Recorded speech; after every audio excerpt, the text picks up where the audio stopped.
ചിലർ ചില നേരങ്ങളിൽ പറയുന്ന ചില വാക്കുകൾ ചിലരിൽ ചിലപ്പോൾ ചില വലിയ ചലനങ്ങൾ സൃഷ്ടിക്കുമെന്ന് പണ്ടൊരു പ്രഭാഷകൻ പറയുന്നതായി കേട്ടിട്ടുണ്ട്. നമ്മുടെ ജീവിതത്തിലും അങ്ങനത്തെ ചിലരെങ്കിലും ഉണ്ടാകണം. അതല്ലെങ്കിൽ ആ ചിലരായിട്ട് നമുക്ക് മാറാൻ കഴിയണം. പ്രിയപ്പെട്ട ഭാര്യയുടെ വേദന കേൾക്കാൻ പറ്റുന്ന പ്രാപ്തിയുള്ള ഭർത്താവായിട്ട് മാറാൻ കഴിയണം. പ്രിയപ്പെട്ട ഭർത്താവിൻ്റെ നീറ്റലുകൾ പറഞ്ഞാൽ അത് ഉൾക്കൊള്ളാൻ പറ്റുന്ന ഭാര്യയായിട്ട് മാറാൻ കഴിയണം. തൻ്റെ ജീവിതത്തിൻ്റെ വിഷമഘട്ടങ്ങൾ ഷെയർ ചെയ്യാൻ വീട്ടിലേക്ക് ഓടി വരുന്ന മക്കളെ കേൾക്കാൻ ഉതകുന്ന രക്ഷിതാക്കളായി മാറണം. പ്രായം ചെന്ന രക്ഷിതാക്കളെ, ഉപ്പയെ ഉമ്മയെ ഒന്ന് സ്നേഹത്തോടുകൂടെ അവരോടൊപ്പം ഒന്നിരുന്ന് ടൈം സ്പെൻഡ് ചെയ്യാൻ പറ്റുന്ന മക്കളാകണം.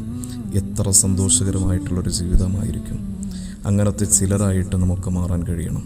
ഇന്നത്തെ വർത്തമാന കാലഘട്ടത്ത് വിദ്യാർത്ഥികളൊക്കെ ഒരൊറ്റ തുണ്ട് കയറിൽ ജീവിതം കളയുന്ന സാഹചര്യത്തിൽ മുഅ്മിനായിട്ടുള്ളൊരു മനുഷ്യൻ ചിന്തിക്കേണ്ടത്, നമ്മുടെ ജീവിതം റബ്ബിൻ്റെ റൂട്ടിലാണ് പോയിക്കൊണ്ടിരിക്കുന്നത്. ഒരു വിഷമവും സങ്കടവും സന്തോഷമൊക്കെ ഖൈറും ശർറും മിനല്ലാഹ് എന്നാണ് ഒരു മുഅ്മിനായിട്ടുള്ള മനുഷ്യൻ ഈമാൻ കാര്യങ്ങളിൽ നമ്മൾ പഠിക്കുന്നത്. ഈ ഒരു സാഹചര്യത്തിൽ എത്ര വലിയ വിഷമം വരുന്ന സമയത്തും അത് റബ്ബിൻ്റെ തീരുമാനമാണ്, അതിലൊരു ഖൈറുണ്ടാകുമെന്ന വിശ്വാസത്തോടു കൂടെയാണ് നമ്മൾ മുന്നോട്ട് പോകേണ്ടത്. അല്ലാഹു തൗഫീഖ് ചെയ്യട്ടെ. അസ്സലാമു അലൈക്കും.